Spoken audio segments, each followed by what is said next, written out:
আজকে আমাদের এই অনুবাদ সাহিত্যের সন্ধ্যা কিন্নর দলের অনলাইন অধিবেশন, তাতে আমরা পেয়েছি তরুণ কুমার ঘটক। তার কথা শোনার আজকে আমাদের মূল উদ্দেশ্য। আপনাকে নমস্কার বলবো না, আপনাকে দূর থেকে প্রণাম করছি। আপনাকে নমস্কার বলার কোনো আর কি স্পর্ধাই আমি রাখি না। আজকে আমরা যারা এসেছি তারা সবাই আপনার কথা শুনবো। আপনাকে পেয়েছি। আমি প্রথমে শুরু করি। আমি প্রশ্ন কিছু চেয়েছিলাম যে যদি যারা শ্রোতারা থাকবেন তারা যদি কিছু প্রশ্ন করেন, তা তারা সেইভাবে লিখিত প্রশ্ন কিছু করেননি। সুতরাং আমি একদম সরাসরি সময় নষ্ট না করে আমি আমার প্রশ্ন দিয়েই শুরু করছি। আর তারপরে আজকে আমাদের সাথে আছে তরুণ ঘটকের মেয়ে সমর্পিতা। সমর্পিতা আমাদের সকলেরই খুব পরিচিত, খুব আদরের। সমর্পিতা যেহেতু ওর বাবার কাজ খুব কাছে থেকে দেখেছে, সেই জন্যে আজকে আমাদের সাথে সমর্পিতা আছে। ওই জন্যই সমর্পিতাকে পরবর্তীতে আমার প্রশ্নের উত্তর পাওয়ার পর আমি বলবো সমর্পিতাকে যে আজকে আমরা অনুবাদক তরুণ ঘটক, যিনি এই অনুবাদ সাহিত্যে আমাদের বাংলায় একটি মানে কি বলবো ভীষণই দুষ্প্রাপ্য কিছু জিনিস বলি কি, খুব মূল্যবান কিছু কাজ তার রেখে গেছেন। সেই কাজ সম্পর্কে আমি যেহেতু এই কাজ নিয়ে বিশেষ কিছু জানি না, শুধু পড়েছি ওনার বই নিঃসঙ্গতা শতবর্ষ, ওই একটি বই পড়েছি। মার্জনা করবেন, আমি সত্যি কথাই বলছি, আমি আর পড়িনি। প্রথম আমার যেটা প্রশ্ন, সেই প্রশ্নটা প্রথমে করি। আপনার ওই বইটি পড়ে আর মার্কেজের যে ইংরাজি বই, এই দুটো বইয়ের সাযুজ্য অসম্ভব অসম্ভব মিল আছে। দুটো বইতে অসম্ভব মিল আছে, যেটা আমরা অনুবাদের ক্ষেত্রে আশা করি। যারা মূল সাহিত্য পড়তে পারি না, অনুবাদের ক্ষেত্রে আশা করব যে মূল সাহিত্য রসটা যেন আমি পাই, এইটি আমরা আশা করি। এটি না হলে আমার মনে হয় অনুবাদ সাহিত্য, অনুবাদ যেহেতু একটি সাহিত্যের বিশেষ ঘরানা, বিশেষ দিক, বিশেষ মানে স্পেশাল একটা জনার অনুবাদ সাহিত্য, সেখানে অনুবাদ যদি সাহিত্য মূল্য না থাকে, সাহিত্যের মাত্রা না পায়, তাহলে সেটাকে আমার মনে হয় সেই অনুবাদ সার্থক নয়। এবং আমার মনে হয়েছে যে সাহিত্য মানে অনুবাদকে যদি সাহিত্যে উত্তীর্ণ করা যায় বা করতে হয়, সেক্ষেত্রে মূল ভাষাটা জানা বিশেষ প্রয়োজন। অনেকেই এখন করছেন, কমার্শিয়ালি ট্রান্সলেটর হিসেবে কাজ করেন, এবং তাদের অনুবাদ সেই অর্থে মনোগ্রাহী হয় না। তার মূল কারণ আমার মনে হয়েছে যে সে হয়তো, এবং দেখা গেছে অনেক ক্ষেত্রেই, যে তারা মূল ভাষাটা ততটাই পারদর্শী নয়। আপনার কি মনে হয় যে মূল ভাষাটা জানা বিশেষ প্রয়োজন? কারণ ইংরেজি থেকে ট্রান্সলেশন আমার মনে হয় সেটা ট্রান্সলেশন হয় না। না, অবশ্যই মূল ভাষা অবশ্যই জানতে হবে। যখন মূল ভাষার চর্চা ছিল না, তখন ইংরেজির মাধ্যমে অনুবাদ হয়েছে এবং সেগুলো অনেকেই পড়েছেন। আর আপনি যে পড়েছেন নিঃসঙ্গতা শতবর্ষ, তার জন্য আমার খুব ভালো লাগছে শুনে। ওটার ইংরেজি অনুবাদ করেছেন গ্রেগরি রাবাসা। ওই অনুবাদকে স্বয়ং লেখক খুব প্রশংসা করেছেন। কিন্তু একটা ব্যাপার আপনাকে বলি কিভাবে মিল আছে। যে গ্রামটিকে কেন্দ্র করে, ইকো হচ্ছে, যে গ্রামটিকে কেন্দ্র করে এই কাহিনী গড়ে উঠেছে, তার নাম মাকন্দ। মাকন্দ মাকন্দ একটি কাল্পনিক নাম। প্রথমে বলা হচ্ছে মাকন্ডতে 20টা বাড়ি ছিল মাটির, কিন্তু ওখানে আপনার ইংরেজি অনুবাদে আছে সোকড ব্রিক। এটা কিন্তু মেলে না। অর্থাৎ মূল গ্রন্থে যা আছে তার সঙ্গে আমাদের এই তৃতীয় বিশ্বের দেশগুলোর বেশি মিলে যায়। কারণ মাটির বাড়ি আমরা দেখেছি, এবং কিভাবে নদী থেকে জল আনতে হয়, দূরে যেতে হয় বাজার করতে, এসবগুলো গ্রামের যে রূপটা, সেটা মূল গ্রন্থে আছে। ইংরেজিটাও খারাপ না, কিন্তু ইংরেজির সঙ্গে পুরোপুরি মেলে না। আপনি যা বলছিলেন সে ঠিক, যে সাহিত্য রস গুণসম্পন্ন হতে হবে। তো আমাদের সেজন্য বাংলা ভাষার প্রতিও নজর রাখতে হয়। কারণ যে বাংলাটা আমার পাঠক পড়বেন এবং খুশি হবেন সেই বাংলা চর্চাটাও করতে, শুধু স্প্যানিশ শুধু ইংলিশ করলে হবে না, বাংলাটাও সমান দরদ দিয়ে করতে হবে, এই আমার মত। আমি আমার প্রশ্নের উত্তর আমি পেয়েছি, আমি খুব খুশি। জানি না আর সবাই এই ধরনের প্রশ্ন করবেন আর কি, আরো অন্যান্য প্রশ্ন অন্যদের থাকবে। আর একটা প্রশ্ন আছে যে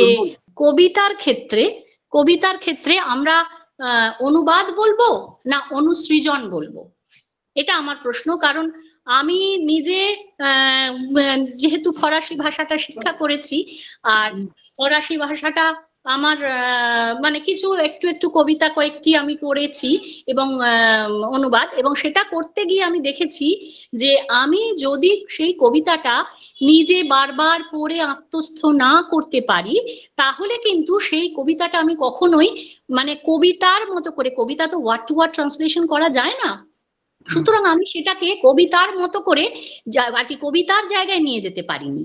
হ্যাঁ, সেই জন্য আমার আমার একটা প্রশ্ন ছিল, যে কারণে আমি আমার আর কি অনুবাদ কবিতার পাশে অনুসৃজন লিখি, যে আমার নতুন করে একটা ক্রিয়েশন যদি না করতে পারি তাহলে সেটা কবিতার জায়গায় পৌঁছয় না বলে মনে হয়।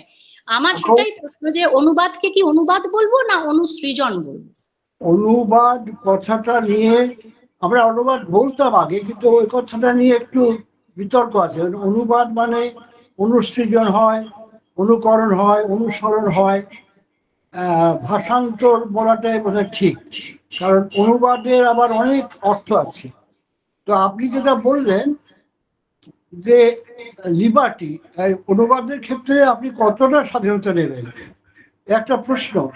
আপনি নিশ্চয়ই অনুসৃজন করবেন, কিন্তু আপনি যখন ফরাসি কবিতা বোদলেয়ারের অনুবাদ করছেন কতটা স্বাধীনতা নিতে পারেন এটা ভাবতে হবে।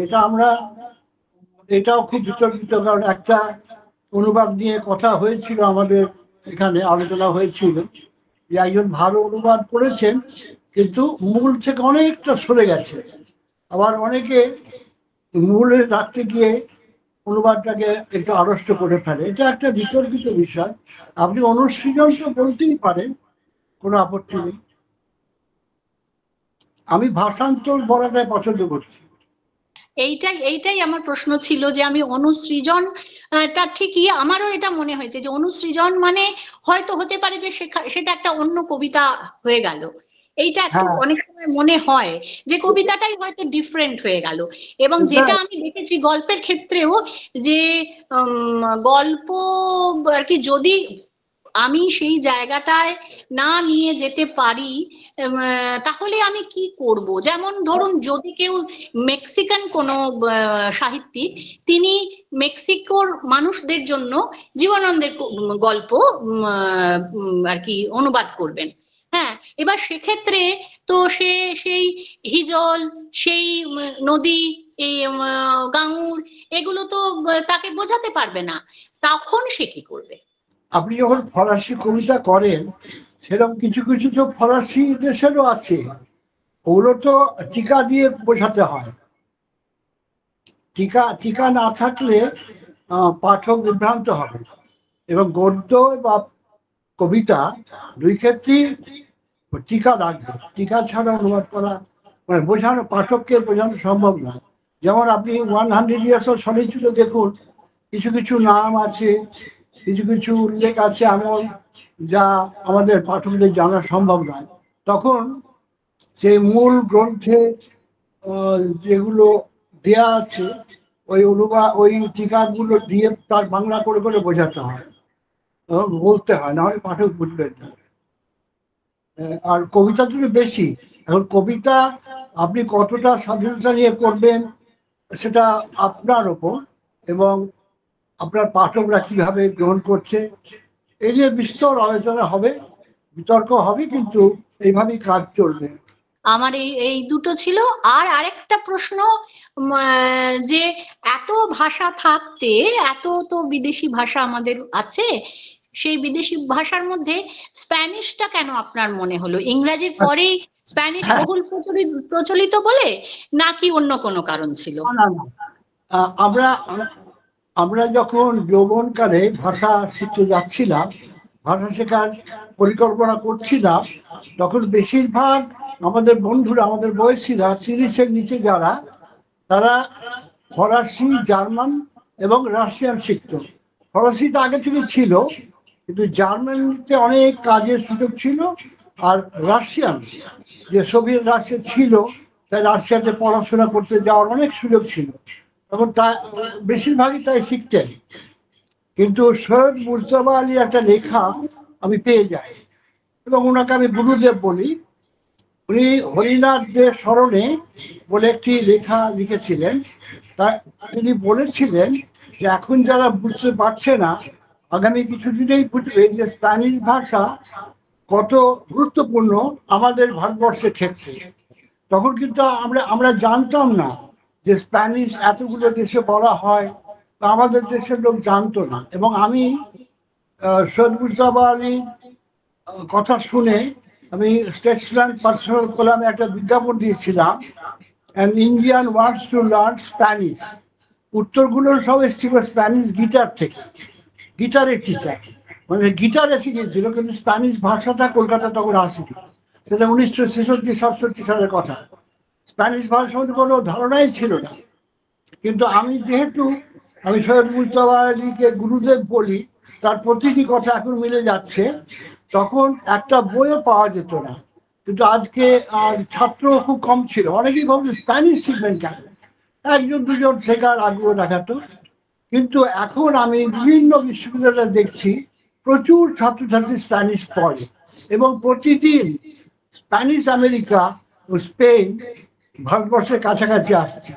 কারণ ওই যে স্প্যানিশ আমেরিকা এবং ভারতবর্ষ দুটো মহাদেশ, একই রকম তাদের যন্ত্রণা, একই রকম উপনিবেশে উপনিবেশে থাকার যে কষ্ট, তার বিরুদ্ধে লড়াই, এবং আর্থিক অবস্থা খারাপ, দারিদ্র, বেকারত্ব সবই মিলে যায়।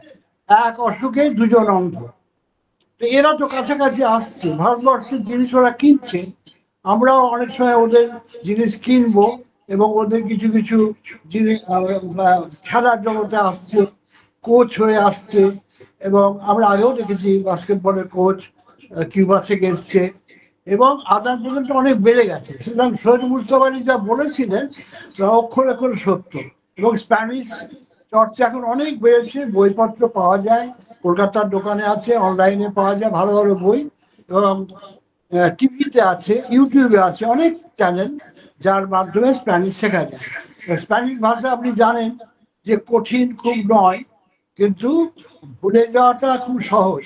তাই রিপিট করে করে শিখতে হয়। এবং যারা সাহিত্য করে তারা প্রতিদিন ওই সাহিত্যের সঙ্গে, মানে ওই লাইনগুলো, সেন্টেন্সগুলো পড়তে পড়তে পড়তে অনেক কথা তাদের এসে যায়। পরবর্তী অনেক দিন করার পর আর অতবার ডিকশনারি দেখতে হয় না, স্বতঃস্ফূর্ত ভাবে অনুবাদটা হতে পারে। এটাও জানলাম। আর আমার প্রশ্ন নিজস্ব নেই। এইবার আমি সমর্পিতার কাছে যাচ্ছি। সমর্পিতা, তুই এইবার তোর একদম কাছের মানুষ, কাছ থেকে দেখা বাবার কাজ, সেই সব সম্পর্কে তুই খুব ভালো জানিস, তুই নিজেও অনুবাদ করিস। সেই জন্যে আমি তোকে বলবো যে আজকে অনুবাদক তরুণ ঘটককে তুই সব থেকে ভালো মনে হয় আবিষ্কার, মানে খুঁড়ে বার করা যাকে বলে প্রশ্ন করে, সেই কাজটা আমার মনে হয় তুই ভালো করে পারবি, কারণ তুই তো কাজগুলো ভালো করে দেখেছিস। এইবার পরবর্তীতে আমি বলবো সমর্পিতা তুই এই কাজটা কর।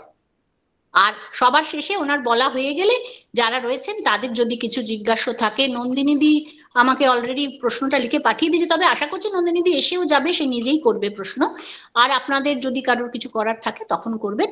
আগে আমরা ওনার কথা শুনবো। সমর্পিতা। হ্যাঁ তানিয়াদি, আমি আমার মুখে বাবার কথা কি বলবো, তার থেকে প্রশ্ন করাই ভালো। কারণ বাবা খুব একটা পছন্দ করেন না মেয়ে হিসেবে আমি খুব বলি। এখন বলি কারণ কিছু ভালো কাজ যাতে মানুষের চোখে আসে, নজরে আসে, এই জন্য আমি কিছু কিছু লেখার খবর, বইয়ের বিজ্ঞাপন দিই। আগে একদমই বলিনি, কাউকে নামও বলতাম না সেরকম। এখন বলি তো, আমি সরাসরি প্রশ্নেই যাই, তোমরা আহ উত্তরগুলো শুনতেই বেশি ভালোবাসবে। সুতরাং আমি প্রশ্ন করি। আমার প্রথম প্রশ্ন বাবার কাছে, আহ, সাহিত্য মনোনয়নের সময় যেটা অনুবাদ করা হবে, আমি দেখেছি যে ব্যক্তি ছাড়িয়ে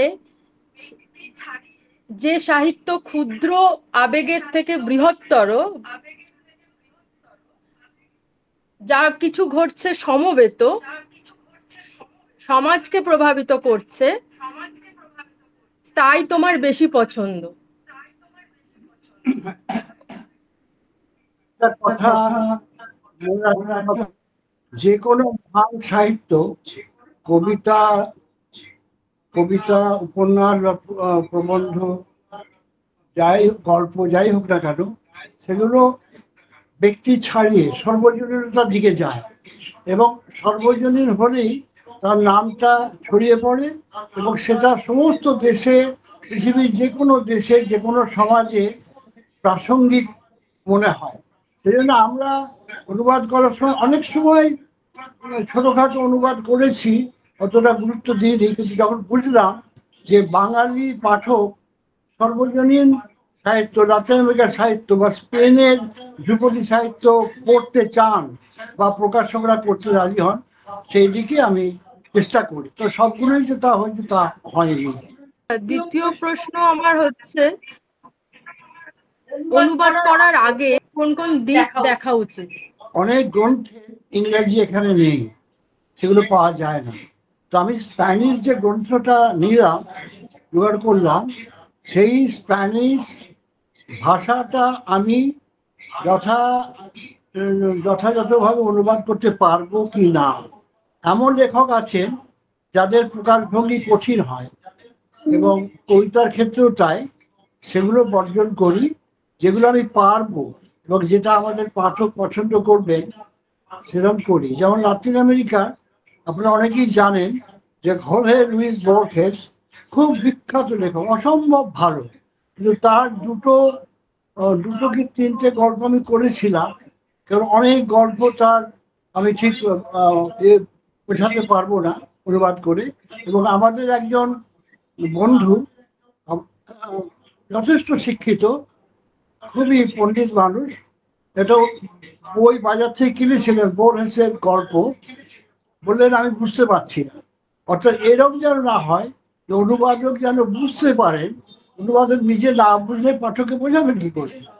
সেই জন্যে আমরা হুরিও কর্তার আর্জেন্টিনা আরেকজন লেখক, আজই তার একটা লেখা পড়ছিলাম, এত কঠিন করে লেখেন যাতে ভিক্টোরিয়া ওকাম্পো পর্যন্ত বলেছে, ভিক্টোরিয়া ওকাম্পো ইতিহাসেরই এবং ওই সময়ের বিদুষী সম্পাদক, সুর পত্রিকার প্রতিষ্ঠাতা, সেই ভিক্টোরিয়া ওকাম্পো পর্যন্ত বলছেন হুলিও কর্তার লেখা আমি বুঝি না। তো হুলিও কর্তার অনেকে করে দিচ্ছেন, আমার কাছে অনেকগুলো আছে, আমি বারবার পড়ি, কিন্তু ওনার লেখা অনুবাদ করে ঠিক মতো পাঠকদের কাছে পরিবেশন করা বেশ কঠিন। সেজন্য আমি হুলিও কর্তারের বিশেষ গ্রন্থ রাইবেলা, যেটা সাহিত্য নিয়ে একটা তত্ত্বের মতো, বাস্তবতা, পরাবাস্তবতা, সাহিত্য, মানুষ, সেই নিয়ে একটা বিশেষ প্রবন্ধ। অনেক প্রকাশকও চান ওটা করা হোক, কিন্তু ওটা করতে সাহস পাই না, কারণ কঠিন। তো এমন লেখাগুলো আমরা বেছে নিই। যেমন Gabriel Garcia মার্কেসের 100 Years of Solitude কিন্তু কঠিন নয়, এবং ওটা অনুবাদ করার জন্যে যে পূর্ব পাঠ দরকার তাও না। ওটা ঠিক মতো পরপর অনুবাদ করলেই বোঝা যাচ্ছে যে কিভাবে মানুষের সৃষ্টি, প্রেম, এবং তারপরে ব্যভিচার, তারপর প্রকৃতির দুর্যোগ, ইয়াঙ্কিদের আগমন, শ্রমিক বিদ্রোহ, এবং তারপরে পতন, পরপর চ্যাপ্টার ওয়াইজ বোঝা যাচ্ছে। কিছু কিছু সম্পর্কের ব্যাপারগুলো আমাদের একটু অদ্ভুত লাগে, কারণ বৈধ অবৈধ ব্যাপারগুলো এখানে খুব স্পর্শকাতর, কিন্তু ওখানে বৈধ সন্তানের পাশেই অবৈধ সন্তান হচ্ছে, একই পরিবারে থাকছে, এবং প্রেম নেই, নিঃসঙ্গতা আছে, ব্যভিচার আছে, প্রচন্ড যৌনতা আছে। এগুলো একটু আমাদের হয়তো আজকের যুগে খটোমটো লাগে না, কিন্তু মনে হয় কেন উনি অত যৌনতা প্রয়োগ করেছেন বা দেখিয়েছেন। উনি তো মার্ক্সবাদী, গার্সিয়া মার্কেস, কিন্তু এখানে এই উপন্যাসে এমনকি শেষ শেষ অধ্যায়ে যখন মাকন্দ ধ্বংস হয়ে যাচ্ছে তখন যৌনতা প্রবলভাবে বেড়ে যাচ্ছে। তো উনি তো এটা বুঝেই করেছেন এই জন্যে যে উনি ফ্রয়েডীয় তত্ত্ব যে লিবিডো মানুষকে চালনা করে এটাতে তখন বিশ্বাস করেছেন বোধ হয়, মানে সেটা বলতে চাইছে। কারণ এত যৌনতা থাকতো না, ধ্বংসের মধ্যেও যৌনতা এত প্রাবল্য সাধারণত দেখা যায় না, কিন্তু এটাতে আছে। শেষ শেষ অধ্যায়টা পড়েই বোঝা যায়। নাটক, গল্প, উপন্যাস, কবিতা অনুবাদ করেছো, দোভাষীর কাজও করেছো প্রচুর। এখন কোন ধরনের কাজ করতে বেশি ইচ্ছে হয়? এখন আমি ডন কিহোটের যে লেখক, সে খুবই প্রগতিশীল লেখক ছিলেন, মিগেল দে সেরভান্তেস সাভেদ্রা। তার যে লেখক মিগেল দে সেরভান্তেস সাভেদ্রা, তার জীবন নিয়ে খুব কিছু লেখা এখানে হয়নি, সেটাই আমি চেষ্টা করছি, এখন দেখা যাক কি হয়। আর খুব ভালো ভালো আলোচনা, প্রবন্ধ, যেমন মারিও ভার্গাস lloসার যে আলোচনাগুলো, প্রবন্ধ, সেইগুলো আমার খুব ভালো লাগে, কিন্তু সেরকম বই পেলে কিছু আরো প্রবন্ধ অনুবাদ করার ইচ্ছে আছে। সাহিত্য সম্পর্কে সচেতনতা বৃদ্ধি করে। একজন ভালো সিরিয়াস অনুবাদকের পরিশ্রম অধ্যাবসায় আমি দেখছি যিনি মূল ভাষা থেকে অনুবাদ করে থাকেন, কিন্তু প্রচার বা পুরস্কার না থাকলে কি ভালো অনুবাদ পাঠকের নজরে আসে? তোমাদের প্রজন্মের অনেকেই প্রচার নিয়ে উদাসীন, এর ফলে খারাপ অনুবাদ কিন্তু প্রচারের আলোয় আসছে, কিন্তু প্রকৃত ভালো অনুবাদ রয়ে যাচ্ছে অন্তরাল। এই নিয়ে তোমার সঙ্গে আমার তর্ক হয়, এখানে তাও মতামতটা একটু যদি জানাও, সবাই শুনবে। না, সেটা তো হয়, ভালো খারাপ, ভালো নাটক খারাপ নাটক, ভালো অভিনয় খারাপ অভিনয়, ভালো গান খারাপ গান, কে কত প্রচার পাচ্ছে ওটা বড় কথা নয়, কাজটা ভালো হচ্ছে কিনা। আর কোনো লেখক বা অনুবাদক কখনো প্রচারের জন্য বা পুরস্কারের জন্য লেখেন না, যা নিজের তাগিদে লেখেন, সেই লেখাটা উনি ভালো করার চেষ্টা করেন। তারপর সবচেয়ে ভালো লাগে কিছু সাহিত্য পিপাসু লোক যখন পড়ে মন্তব্য করে। সবাই পড়বেও না, বই অনেক কম লোক পড়ে, কিনে পড়তে চায় না। 200 টাকা দিয়ে একটা বই কিনবে, 300 টাকা দিয়ে বই কিনবে, তার চেয়ে একটা কেক কিনবে বা একটা চিরুনি কিনবে, কিন্তু বই কেন কিনবে? বই তো খুব পড়ে না। আমার যারা পাঠক, আমি খুব দেখি পাঠকদের তেমন পড়া অভ্যেস নেই, কিন্তু প্রকাশকরা বলে হ্যাঁ আমরা করবো, আর বিভিন্ন বই মেলাতে যায়, মফস্বলে ভালো বিক্রি হয়, এই আর কি। কোনো অনুবাদকই মনে হয় না পুরস্কার বা প্রচারের জন্য লেখেন, অনুবাদ করেন, তিনি করেন তাগিদে করেন, নিজস্ব একটা ইচ্ছে হয় করতে। যেমন যেমন মৌলিক লেখকরাও তাই, যেমন প্রেরণা ছাড়া লিখতে পারবেন না। ডন কিহোতে বা ডন কিহোট নিয়ে তোমার মারাত্মক কি বলবো ভালোবাসা লগ্নতা, আমরা বাড়ির লোকেরা জানি, আমরা নানা মজাও করি এই নিয়ে। এখানে অল্প করে যদি কিছু বলো, সময় তো কম। এই অনুবাদটি স্বীকৃতি পেয়েছিল সরকারি ভাবে, তো সেই পুরস্কারের কথা নাই বললাম। তুমি ডন কিহোতে নিয়ে তোমার ভালোবাসা জড়িয়ে থাকা, এটা নিয়ে একটু অল্প কথায় বলো। ডন কুইজোট, যা স্প্যানিশ হচ্ছে ডন কিহোতে de la Mancha, কারণ QUIJOT লেখা হয়, উচ্চারণ কিহোতে। এখন আমরা তো অনেক গ্রন্থ পড়েছি, হ্যামলেট পড়েছি, মনে করতাম যে এর চেয়ে ভালো গ্রন্থ হয় না। 2002 সালে নিউ ইয়র্কে একটি জুরি বসে, নিউ ইয়র্কে মানে সারা পৃথিবীর বড় লেখকদের যে জুরি, তাদের ছিলেন মেক্সিকোর কার্লোস ফুয়েন্টেস, সলমন রুশদি, নাদিম জরিমান, এবং 100 জন লেখকের মতে আজ পর্যন্ত কোনো ভাষায় এর চেয়ে উৎকৃষ্টতর গ্রন্থ লেখা হয়নি। কি আছে এতে, কি আছে বলতে গেলে বলতে কি নেই। সুনীল গঙ্গোপাধ্যায় বলছেন যে ডন কিহোতে তার প্রিয় চরিত্র, এবং ওই পাগলামি, ডন কিহোতে যে পাগলাম, ওটাই নিয়ে অনেক লেখা হয়, অনেক সময় লাগবে।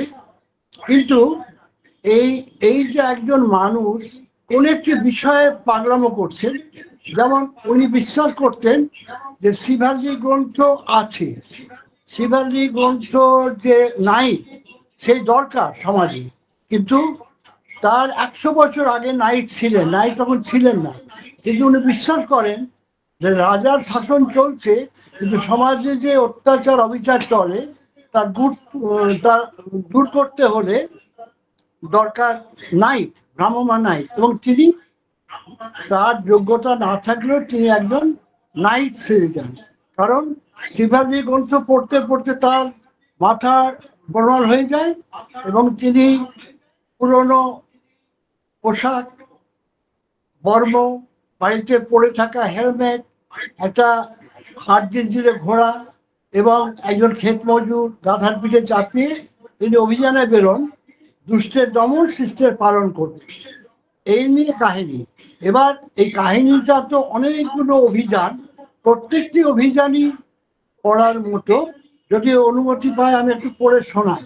আর এটাতে আপনি বুঝতে পারবেন ডন কিহোতে কি রকম অকুত ভয়, তার মার খেতে কোনো ভয় নেই, এবং তিনি সমস্ত আক্রমণের মধ্যেই ঝাঁপিয়ে পড়েন প্রতিরোধ করবার জন্য।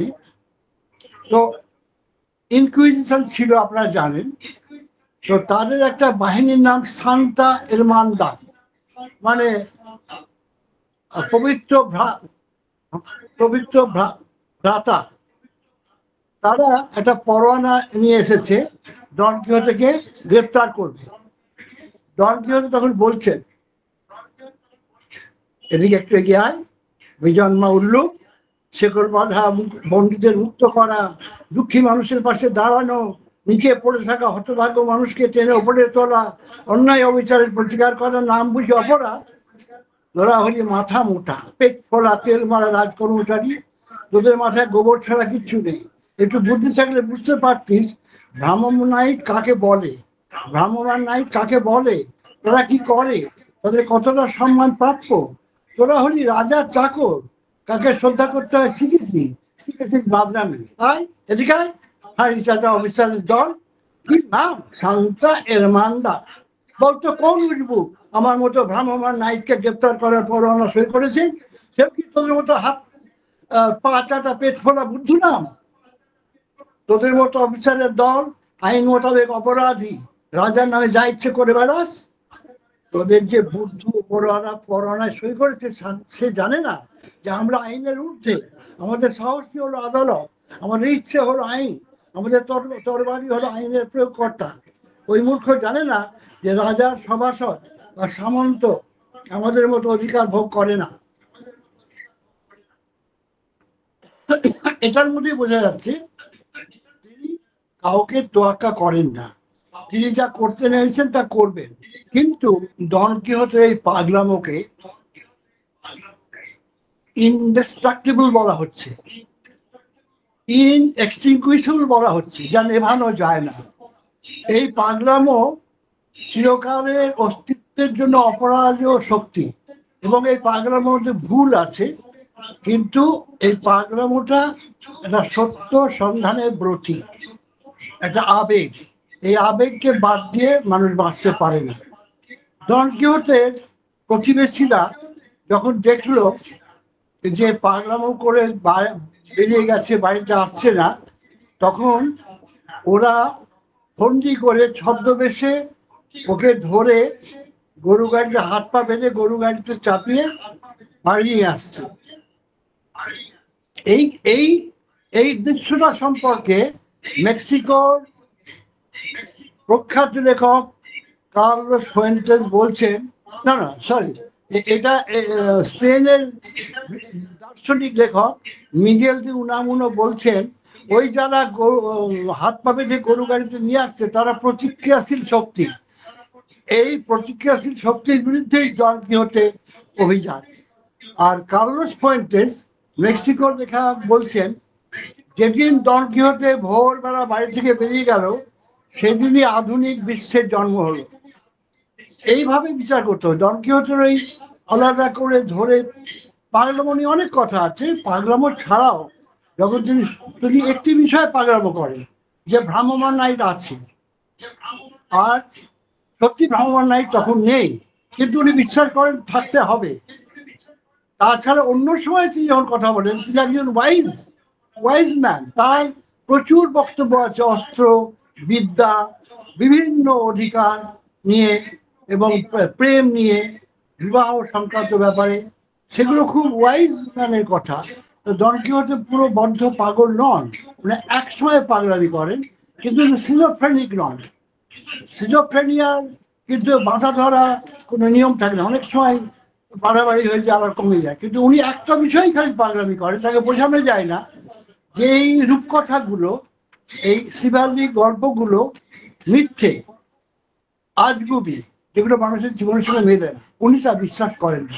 উনি বলেন নাইট থাকবে, এবং এই গল্পগুলোর যে বীরত্ব দেখা যায় সেটা বুঝি আজও সত্য হয়, কিন্তু হয় না, কারণ একক বীরত্বের যুগ শেষ হয়ে গেছে। তখন এসে গেছে আগ্নেয়াস্ত্র। ডন কিহোতে যখন ঘোড়ায় চেপে বল্লম নিয়ে লড়াই করছেন, তখন সেই একক বীরত্ব সব জায়গায় পরাজিত হচ্ছেন। কিন্তু ডন কিহোতে পরাজিত হলো যার থাকে, যার জন্য লোকে লেখাটা পড়ে অসম্ভব সুন্দরভাবে পরিবেশন করা হয়েছে, এবং তার এই নির্ভীক সততা এবং লড়াকু মনোভাব যা চিরকাল মানুষের মধ্যে টিকে থাকবে। আর ডন কিহোতের সমালোচনা নিয়ে অনেক বই, প্রতি বছরই বই লেখা বেরোয়। আধুনিক একটা বই আমার কাছে এসছে, ট্রাভেলস দ্য কিহোতে, আধুনিক ভার্সান। সেই ডন কিহোতের মধ্যে দেখা যাচ্ছে যে আধুনিক যুগেও কিন্তু যে স্পেনের ছেলে মেয়েরা বেকার হয়েছে, তারা সে আগেকার যারা ছাগ পালক গ্রামে গিয়ে দুধ ছানা বিক্রি করতো, তারা সেই ব্যবসা করছে, তাদের হাতে এখন মোবাইল, জিপিএস করে খুঁজে বেড়ায়, এসব আছে। কিন্তু আধুনিক যুগেও ডন কিহোতে যে অপরিহার্য সেটা সবাই মেনে নেবে। আরো অনেক কিছু বলতে পারি, কিন্তু ডন কিহোতে বললে তো আমার অনেক দিন আমি বলে যেতে পারি, আজকে তো এই আলোচনার মধ্যে সেটা সম্ভব নয়। তবে যদি আমার কোনো বন্ধু বা আমার কাছে কেউ যদি পরামর্শ দেন কোন বইটা আগে পড়বো, একটা বই অন্তত স্প্যানিশ সাহিত্য জানবার জন্যে প্রথমেই পড়া উচিত ডন কিহোতে। যেমন আমাদের আজকে সঞ্চালক তানিয়া বললেন যে 100 years of solitude, নিঃসঙ্গতা শতবর্ষ পড়েছেন, খুব ভালো কথা। নিঃসঙ্গতা শতবর্ষ তো জাদু বাস্তবতার সুন্দর প্রয়োগ, মানে একবারে এরকম প্রয়োগ কেউ করতে পারেননি। কিন্তু এই ফ্যান্টাসি কোত্থেকে এলো? ডন কিহোতের মধ্যেই সেই রিয়ালিটি ফ্যান্টাসি, এবং ফ্যান্টাসি থেকে রিয়ালিটিতে আসা। দ্বিতীয় খণ্ডে যখন ডন কিহোতে এবং তার ভৃত্য সাঞ্চোকে নিয়ে ডিউক এবং ডাচের প্রহসন করছে, তার মধ্যেই ফ্যান্টাসি তৈরি হয়ে যাচ্ছে, এবং সেই ফ্যান্টাসি ভেঙে আবার বাস্তবতায় আসা। তো আমার মনে হয়, আমি তার আগেও একটা লেখা পড়েছি স্পেনে, যে আর লাতিন আমেরিকার লেখা তো অনেক পরে, যে ফ্যান্টাসি ধারণা থেকেই কিন্তু জাদু বাস্তবতা পরে এসছে।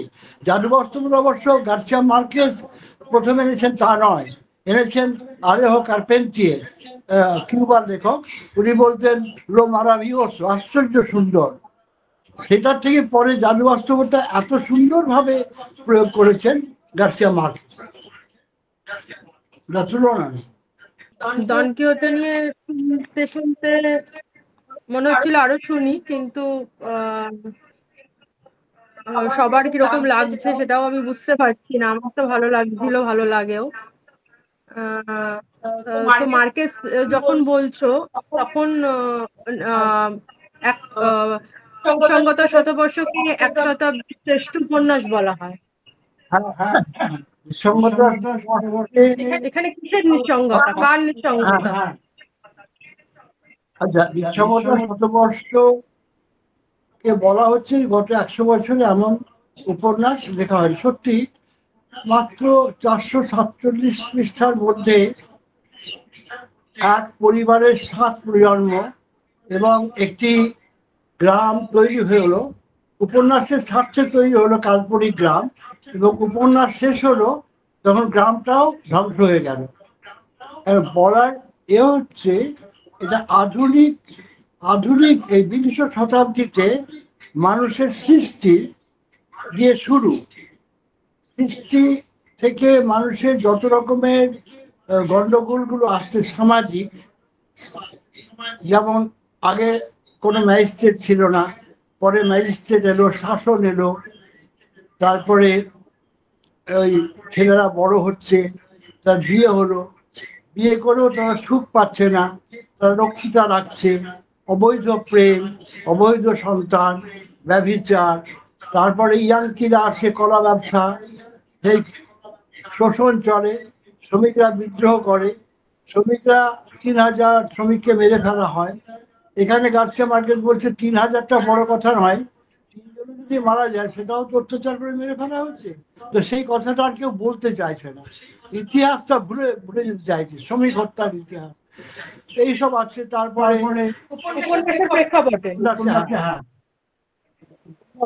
উপন্যাসটা ভালো লাগে কেন, আমরা কতগুলো মানুষকে দেখি নিঃসঙ্গতা। কিসের নিঃসঙ্গতা? এক হচ্ছে ওই যে মাখন্দ, যেটা বৃষ্টি করেছে বা লাতিন আমেরিকার কলম্বিয়া, তার সঙ্গে সভ্য ইউরোপের যোগাযোগ ছিল না, সেই জিপসিরা এসে যোগাযোগ করছে। তার আগে সেটাও নিঃসঙ্গতা। আবার মানুষের নিঃসঙ্গতা, প্রেম নেই। গার্সিয়া মার্কেস বলছেন এখানে বিয়ে হচ্ছে কিন্তু প্রেমটা হচ্ছে না, মানুষ একা একা নিজস্ব দ্বীপে এক একজন মানুষ তৈরি হয়েছে, তারা বেঁচে থাকছে, সব কাজই করছে, কিন্তু তাদের মধ্যে যেন আলাদা আলাদা সব দ্বীপের মতো। মানুষের সামগ্রিক যে চেতনা, সমাজগতভাবে যে মানুষের অগ্রসরতা, সেটা নেই। সেটা অবিশ্বাস্য কতগুলো ব্যাপার ঘটে যাচ্ছে। যেমন লটারিতে বিশ্বাস, এমন লটারিতে বিশ্বাস হচ্ছে যে অগুন্তি জন্মাচ্ছে শুয়োর, হঠাৎ রাতারাতি একজন বিশাল বড় লোক হয়ে যাচ্ছে, আর গরিবরা তাকিয়ে আছে। বাজার হচ্ছে, বাজারে অনেক ঝলমলে জিনিস আসছে, ফরাসি সেন্ট আসছে, রূপজীবনী আসছে, কিন্তু গরিবরা সেই গরিবই থেকে যাচ্ছে। এখানে কিন্তু উনি কোনো জায়গায় প্রচারমূলক ভাবে বলেননি। উনি যেভাবে সাহিত্য গড়ে ওঠে উপন্যাস সেইভাবে লেখা হচ্ছে। আমরা এগুলো দেখতে পাচ্ছি যে উনি এটা দেখাচ্ছে যে এই যে ইয়াংকিরা আসার সঙ্গে সঙ্গে ওরা একটা বাজারে পরিণত হলো এবং বেশ্যালয় তৈরি হলো। সেখানে গিয়ে মাকন্দর ছেলেরা মজা করে, ফুর্তি করে, এবং সেক্সটা খুব বেশি এসে পড়ে বাইরে থেকে, যেটা খুব স্বাভাবিক নয়। হ্যাঁ, মাকন্দ হচ্ছে যে কাল্পনিক নাম, পটভূমি তৈরি হয়ে, ওটা হচ্ছে নিঃসঙ্গতার 100 বছর পটভূমি হচ্ছে মাকন্দ। মাকন্দ বলে একটা কোম্পানি ছিল, কিন্তু উনি হঠাৎ যেন স্বপ্নের মধ্যে নামটা এসে গেল মাকন্দ, সবার পছন্দ। হ্যাঁ, এখানে একটা ব্যাপার আছে, মানুষকে কি ছোট করা হচ্ছে, মানুষের ক্ষমতা কি কম? এইটা প্রথম দিকে মনে হয় যে ওই যে মাকন্দর যিনি স্রষ্টা হোসে আর্কাদিও বুয়েন্দিয়া, ওনার প্রচুর শক্তি, এবং তিনি সবাইকে উদ্বুদ্ধ করলেন, গ্রামটা তৈরি হলো, সবার একরকম বাড়ি হবে, একরকম জানালা খোলা, সবার দক্ষিণ খোলা জানালা, সুন্দরভাবে ছিলেন, এবং সেখানে কেউ কারো কেচ্ছা নিয়ে মাথা ঘামায় না, সবাই কাজ করে। কিন্তু তারপরে এত ব্যভিচার এসে গেল যে সেই ব্যভিচারটাও যেন মানুষকে আমাদের ভারতবর্ষের লোক হিসেবে একটু ছোট মনে হয়, যে এরম এরম কেন মানুষগুলো এত, একটা গরিব দেশে খাদ্য প্রতিযোগিতা, কে কত খেতে পারে, কে কত লটারিতে আয় করতে পারে, অদ্ভুত সব ব্যাপার। তবে দলকীয় নিঃসঙ্গতার শতবর্ষ মনে থাকবে, চিরকালই সবার মনে থাকবে নারী চরিত্রের বঞ্চনা। যেমন ধরুন, রেবেকা বলে একটি মেয়ে আসছে, সে বাইরে তার বাবা মায়ের অস্থি ব্যাগে করে নিয়ে আসছে, সেগুলো কবরস্থ করা হয়নি। সেই মাকন্ডর এইবারের যে থেকে গেল, বড় হলো রেবেকা, রেবেকার বিয়ে হবে, আমারান্তা রেবেকাতে কম্পিটিশন হয়, কিন্তু আমারান্তা নিজেই স্বর্গে চলে যায়, আর রেবেকা থাকে, সংসার করে, লড়াই করে, কিন্তু শেষ পর্যন্ত ওদের সুখ আসে না। একটি মেয়ের চরিত্র এখানে খুব উল্লেখযোগ্য, যারা লেখেন, তা আমার তো খুব আশ্চর্য লাগে, সুন্দরী রেমেডিওস। সুন্দরী রেমেডিওস, রেমেডিওসরা বেইয়া, একে সুন্দরী রেমেডিওস বলে একটু আলাদা করা হচ্ছে। এই রেমেডিওস কিছু মানে না, যখন তখন খায়, চুল কেটে ফেলে, যখন তখন পোশাক পরে, পোশাক পরেও না, তার শরীরে একটা সুগন্ধ বেরোয়, তার কাছাকাছি গেলে পুরুষরা মারা যায়। তারও কিন্তু একটা প্রেমিক আছে অন্য কোনো জায়গায়, অন্য কোনো গ্রহে। সে এই পৃথিবীতে নারী স্বাধীনতা বলে কিছু নেই, এবং তার মনের মতো পৃথিবী নয়। তাই একদিন ঝড়ের বিকেলে সে আসছে, কাপড় বেলতে বেলতে সে সেই চাদরের সঙ্গে ওপরে উঠে যাচ্ছে। এটা অদ্ভুত একটা চরিত্র, যেমন মনে করিয়ে দেবে যে আমাদের কুমারী মায়ের সজ্ঞানে স্বর্গারোহণ, বা এটা কোনোদিন ভোলা যাবে না যে এই মেয়েটি চলে গেল কেন। এই মেয়েটি যেভাবে যে জীবনটা চাইছিল, যে স্বাধীন জীবন, তার ইচ্ছে মতো থাকা, সেটা এই পৃথিবীতে, এই ধুলিবলির পৃথিবীতে সম্ভব নয়। তাই এই পৃথিবী তাকে রাখতে পারলো না। এটা অসাধারণ একটা চরিত্র, এবং হয়তো পরবর্তীকালের সাহিত্যে এই চরিত্রের প্রভাব পড়েছে। তবে এই চরিত্র সম্ভবত শতবর্ষতে বাইবেলের প্রভাব আছে, জেনেসিস থেকে সৃষ্টির প্রভাব এবং ধ্বংস, তার মধ্যে এই ব্যাপারগুলো। আর ম্যাজিক রিয়ালিজমের অনেকগুলো জায়গা আছে যা মানে যা পড়ে পড়ে দেখতে হবে।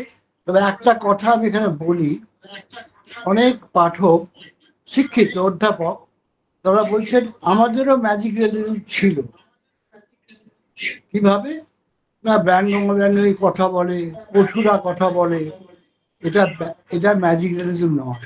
ম্যাজিক রিয়ালিজম কথাটাই এসেছে 1860 সালে। একটা চিত্র প্রদর্শনী হচ্ছিল, সেখান থেকে বেরিয়ে এসছেন একজন শিল্প সমালোচক, তাকে সাংবাদিক বলছেন কিরম দেখলেন, ওনার মুখ দিয়ে বেরিয়ে গেল magic realism. German critic Martin Roh. কাজে ম্যাজিক রিয়ালিজম ছিল, ম্যাজিক ছিল। ম্যাজিক রিয়ালিজম কথাটাই তো খুব আধুনিক, 1860 সালে।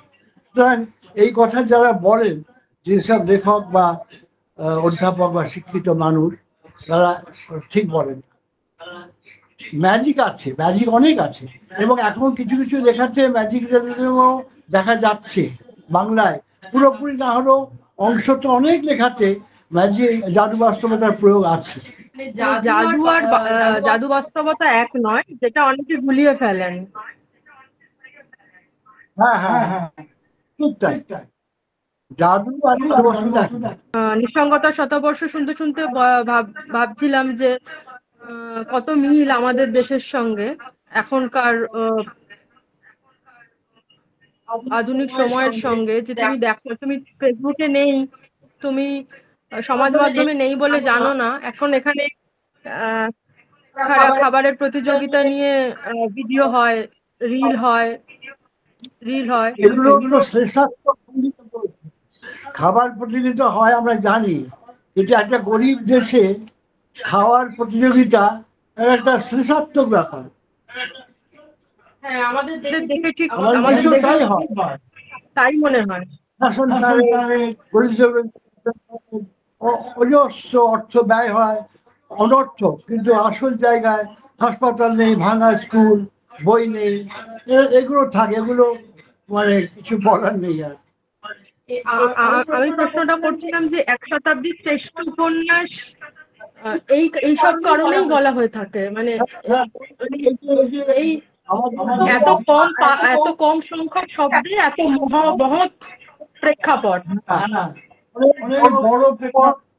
খুব সুন্দর কাব্যিক গদ্যে লেখা, জাদু বাস্তবতার প্রয়োগ আছে বলেই ও চট করে অতগুলো পাতার মধ্যে, এই কম পাতার মধ্যে এতগুলো কাহিনী এসেছে। এবং এটা মানুষের সৃষ্টি এবং ধ্বংসের উপন্যাস। তাই স্বভাবতই আজকের মানুষ প্রলুব্ধ হবে, আর বিশেষত আজকালকার ছেলে মেয়েরা বেশি পড়বে, কারণ তাদের জীবনের কথা এটাতে পাচ্ছে। কিন্তু ডন কিহোতে সেটা পাচ্ছে, ডন কিহোতে চিরায়ত মূল্যবোধের কথা আছে। তাহলে আচ্ছা, মার্কেসের তো তুমি বাছাই গল্প বা চিত্রনাট্যের কর্মশালা, কেমন করে গল্প হয়, সেইগুলো অনুবাদ করেছিলে। ভূমিকা লিখেছিলেন মৃণাল সেন, সেই অভিজ্ঞতা তো একদম আলাদা। মার্কেসের গল্পগুলো আপনার 55-56 সাল থেকে 70-এর কাছাকাছি যেসব গল্পগুলো, ওই গল্পগুলোরই উনি বলেছেন যে এই গল্পগুলোই আসলে আস্তে আস্তে জমতে জমতে নিঃসঙ্গতার শতবর্ষ হয়েছে। কারণ ওখানে এই চরিত্রগুলো, ওখানে যন্ত্রণা, দুঃখ, দারিদ্র সবই নিঃসঙ্গতার শতবর্ষ হয়েছে। ওরা ছিল প্রস্তুতি পর্ব। অনেক লেখকই তাই করেন, ভাবতে ভাবতে ভাবতে কিছু লেখা আগে লিখে ফেলেন, গল্প বা প্রবন্ধ, তারপর হয়তো বড় উপন্যাসে চলে যান। আর চিত্রনাট্যের কি করে একটা নির্দিষ্ট সময়ের মধ্যে গল্পকে সিনেমায় নিয়ে যেতে হবে, এটা উনি দেখাচ্ছেন। উনি যেহেতু কিউবার ফিল্ম ইনস্টিটিউটে চিত্রনাট্যের ক্লাস নিতেন, চিত্রনাট্যটাকে পড়াতে হতো যে কিভাবে চিত্রনাট্যকে লিমিট করতে হয়, সীমায়িত করতে হয়। ওটাও বেশি প্রচারিত নয়, কিন্তু খুব ইন্টারেস্টিং কাজ।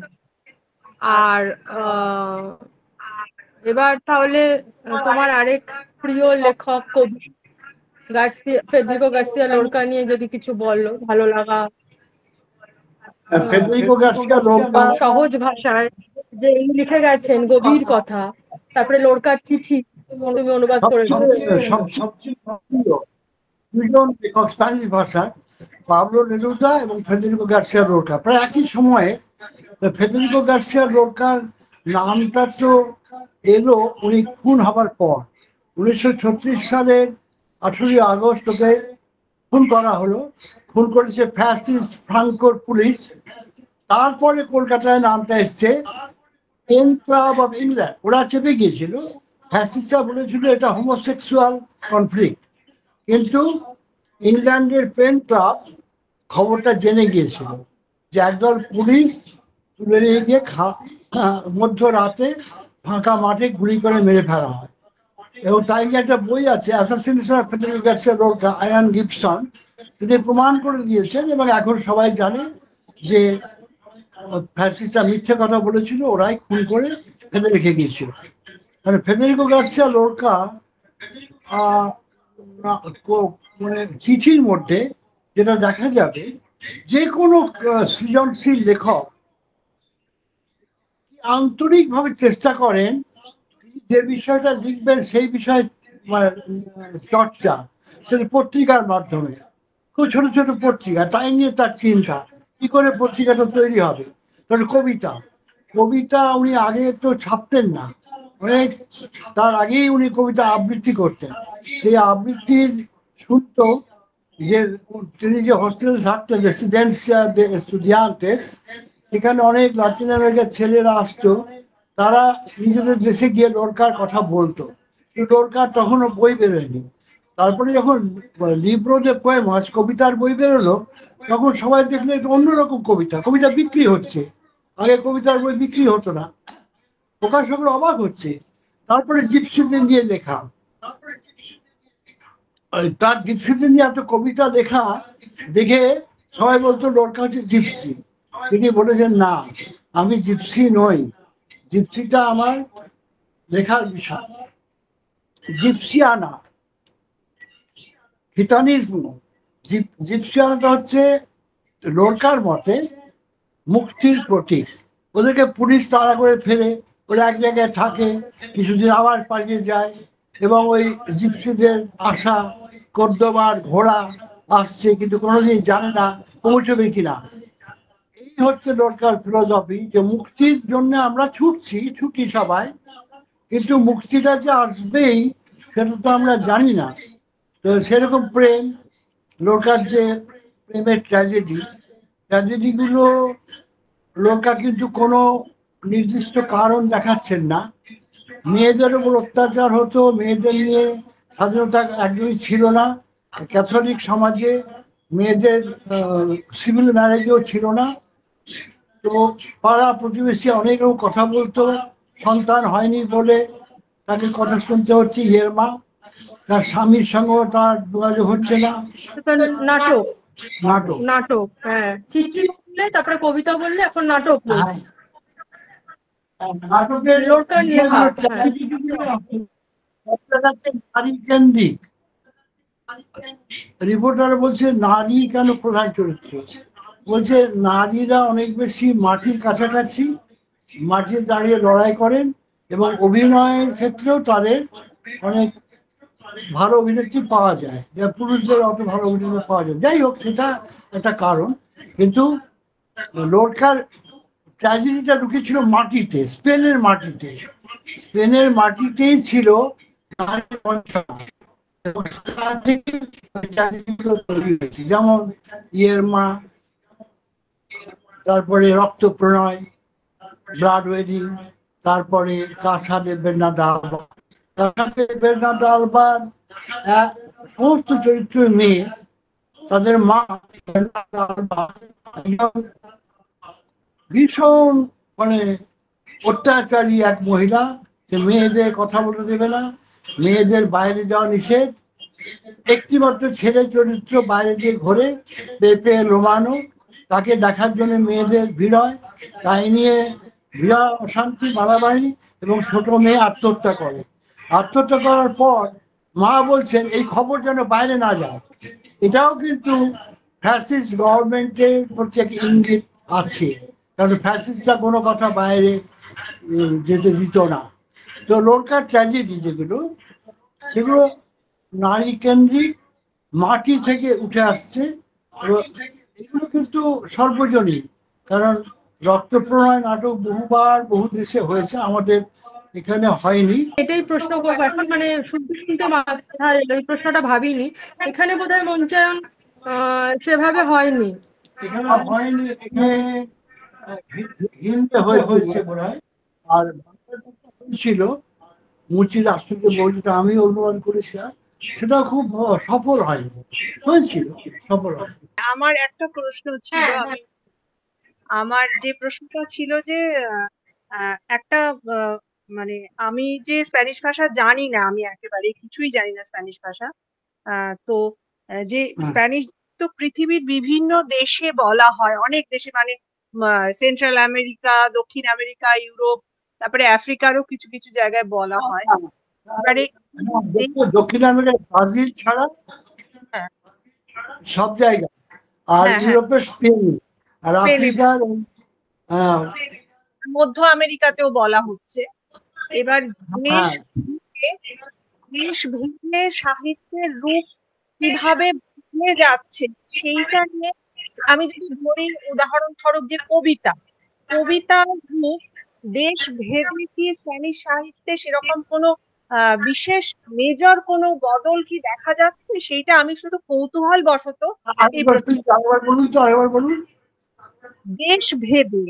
দেশ ভেদে সাহিত্যের বিষয়বস্তু কিভাবে বদলাচ্ছে, এইটা আমি কৌতূহল বশত জিজ্ঞেস করছি। হ্যাঁ, দেশ ভেদে, যেমন ধরুন চিলিতে যা হচ্ছে আর্জেন্টিনায় তা হচ্ছে কিনা, বা আর্জেন্টিনায় যা হচ্ছে পানামায় হচ্ছে কিনা, এটা বলছে। হ্যাঁ হ্যাঁ, কি ধরনের হ্যাঁ, সাহিত্যের কবিতা কিভাবে মানে ধরুন বলিভিয়াতে যে সাহিত্য হচ্ছে সেরকম সেটা স্পেন, মেক্সিকোতে হচ্ছে না। স্পেনে সেরকম কিনা, বা মেক্সিকো, এটা বলছেন তো? হ্যাঁ ঠিক ঠিক ঠিক ঠিক। আচ্ছা, হ্যাঁ, স্প্যানিশ ভাষার সাহিত্যের জন্য যে দেশগুলোর খুব নাম, মেক্সিকোতে খুব চর্চা হয়, কিন্তু মেক্সিকোর অক্টাভিও পাস কবিতার জন্য নোবেল প্রাইজ পেয়েছেন, এবং উনি আমাদের দেশেও রাষ্ট্রদূত হিসেবে ছিলেন।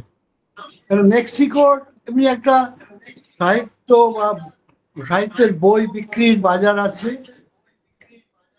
আর গদ্য সাহিত্যে যিনি মানে পৃথিবী নড়িয়ে দিয়েছেন, নিঃসঙ্গতার শতবর্ষ লেখা হয়েছিল মেক্সিকোতে। উনি কলম্বিয়ার লোক, গার্সিয়া মার্কেস, কিন্তু থাকতেন মেক্সিকোতে। মেক্সিকোতে পরবর্তীকালে বাইরে গিয়েছিলেন। আর কিউবাতেও আছেন আলেও কার্পেন্টিয়ার, যা বললাম। কিন্তু আপনি যেটা বলতে চাইছেন হয়তো, যে তফাৎগুলো, সেই তফাৎগুলো আমার পক্ষে বলা মুশকিল, কারণ আমি তো সব দেশের সাহিত্য পড়িনি। আমি আমি দেখেছি জেনারেল ভাবে ওদের মধ্যে একটা কাজ করতো রিজিওনালিজম, মানে ওই স্পেনীয় কনকিস্টাদর, মানে স্পেনীয় বিজেতাদের বিরুদ্ধে যুদ্ধ, তাদের নিজস্ব প্রবলেম, ডাকাতি, লুটপাট, জমি জমা, এগুলো ছিল। কিন্তু এই গার্সিয়া মার্কেস এবং আলেও কার্পেন্টার আসার পর এই রিজিওনাল এটা ছেড়ে ওরা বৃহত্তর জগতে গেল। এবং আপনি শুনলে অবাক হয়ে যাবেন যে আমেরিকার বা ইউরোপের ইংরেজি ভাষী মানুষরা জানতেন না যে ওখানে কোনো সাহিত্য আছে। গাব্রিয়েলা মিস্ত্রাল নোবেল প্রাইজ পেয়েছেন 1945 সালে, 1971 সালে পেয়েছেন পাবলো নেরুদা। তারপরে ওরা সজাগ হলো, ওরা দেখলো যে স্প্যানিশেও ভালো সাহিত্য আছে, এবং সেইগুলো নিয়ে গিয়ে ওরা অনুবাদ করিয়ে বাজার তৈরি করেছে। কিন্তু যেমন ধরুন পাবলো নেরুদার যে কবিতা, তার সঙ্গে অক্টাভিও পাসের তুলনা, এটা অন্যরকম, একেবারে অন্যরকম। বর্হেসের সঙ্গে যদি আপনি আর একজন কবি মনে করুন গাব্রিয়েলা মিস্ত্রাল তুলনা করেন, এগুলো আলাদা পাঠ, এতটা আমার মুখে বলা শক্ত। তবে ক্রমাগত লাতিন আমেরিকার লেখকরা রিজিওনাল স্পিয়ার ছেড়ে ইউনিভার্সাল হতে চেষ্টা করেছে নিজেদের মতো করে। মানে ওরা বলছে যে আমাদের দেশে যে প্রকৃতি, যে ঘটনাগুলো ঘটে, সেটা অন্য কোথাও ঘটে না, সেই জন্যেই জাদু বাস্তবতা তৈরি হয়েছে। সেটা আমাদের দেশের সঙ্গে কিছুটা মিল আছে, অদ্ভুত অদ্ভুত ঘটনা ঘটে প্রকৃতির মধ্যে, যা শুনে স্তম্ভিত হতে হয়, সেইগুলো ঘটেছে। তবে দেশ ভিত্তিক আলোচনা করা আমার পক্ষে সম্ভব না। আমি তো যে ও নাম করে, যেগুলো খুব বাজারে ছড়িয়ে যায়, সেই নভেল আমি পড়ি, চেষ্টা করি। কার্লোস ফুয়েন্তেস খুব বড় লেখক, নোবেল প্রাইজ পাননি মেক্সিকো। উনিও কিন্তু দেশের বিপ্লব ব্যর্থতা, তার থেকে একদল লোকের কেরিয়ারিস্ট হয়ে ওঠা, এইসব নিয়ে লিখেছেন, খুব সুন্দর লেখা। তারপরে আরেকজন আছেন চিলের ইসাবেল আইয়েম্বে, উনিও ভালো লেখক। না, হোসে মারিয়া স্পেনে, স্পেনকে নকল করে লাতিন আমেরিকা অনেক আগে করতো স্প্যানিশ সাহিত্য, পরবর্তীকালে লাতিন আমেরিকার সাহিত্যই অন্যান্য দেশের সাহিত্যকে প্রভাবিত করেছে, জাদু বাস্তবতা বিশেষ করে। কলোনিয়ালিজমের ছায়া থেকে বেরিয়ে আসছে এরকম একটা জিনিস, তার মানে স্প্যানিশ সাহিত্যের অন্যান্য মানে চীনের বাইরে যে জায়গাগুলো, সেখানে আমরা সেই জিনিসটা দেখতে পাচ্ছি, অনেক বেশি আঞ্চলিক হয়ে উঠছে। মানে কোথাও গিয়ে তো একটা উত্তরণ ঘটছে হয়তো স্পেনের বাইরে যে জায়গাগুলো, সেটাই আপনি বলছেন, তাই তো? হ্যাঁ হ্যাঁ হ্যাঁ, আচ্ছা কলোনিয়ালিজমের বিরুদ্ধে যুদ্ধ বিগ্রহ বা মিশনারিদের কিছু ভালো কাজ সবই তারা ওই ক্ষমতা থেকে বেরিয়ে আসে। তার মধ্যে আবদ্ধ থাকেনি পরবর্তীকালে। হ্যাঁ, সেটাই কিছুটা আমার জিজ্ঞাসা, কিছুটা আমি উত্তরটা পেলাম। অনেক ধন্যবাদ, অনেক ধন্যবাদ। আচ্ছা, আমি আমি আগে একটু বলি।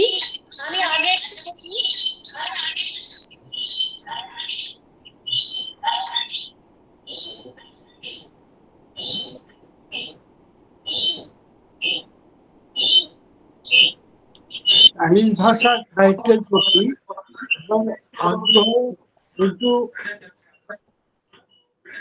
একজন অনুবাদক স্প্যানিশ ভাষা থেকে বাংলা করেন, তাকে নিয়ে অনুষ্ঠান করলেন কেন?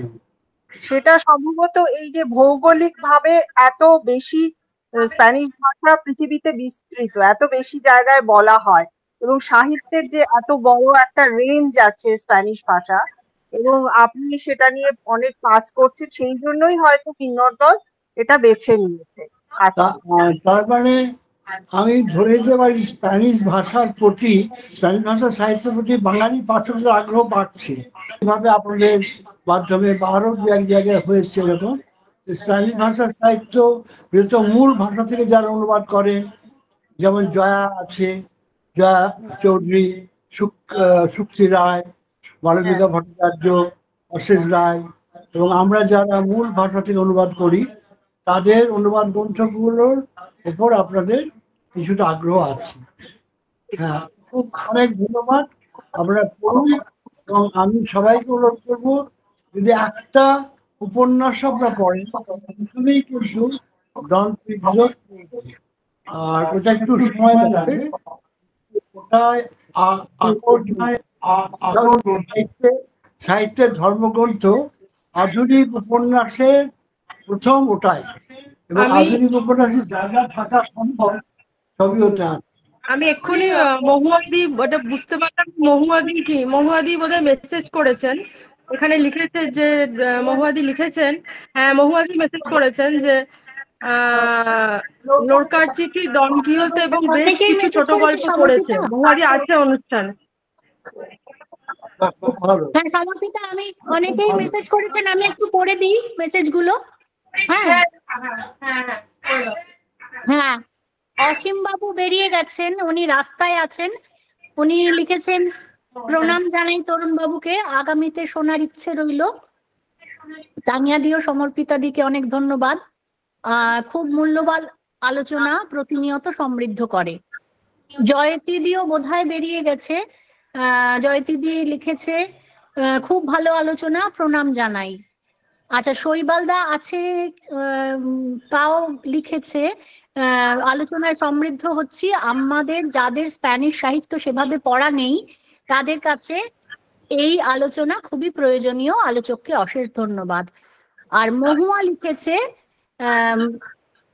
স্পেনীয় অনুবাদ সাহিত্য আর শ্রদ্ধেয় তরুণ ঘটক প্রায় সমার্থক, ওনার কারণেই লোরকার চিঠি, ডন কিহোতে এবং বেশ কিছু ছোট গল্প পড়ার সৌভাগ্য হয়েছে।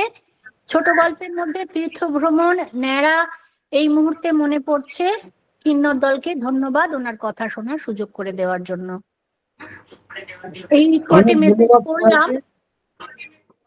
ভালো থাকবেন। আমরা সরাসরি স্প্যানিশ সঙ্গে বাংলা যোগাযোগের চেষ্টা করি, এবং স্পেনীয় সরকার আমাদেরকে খুব সাহায্য করে।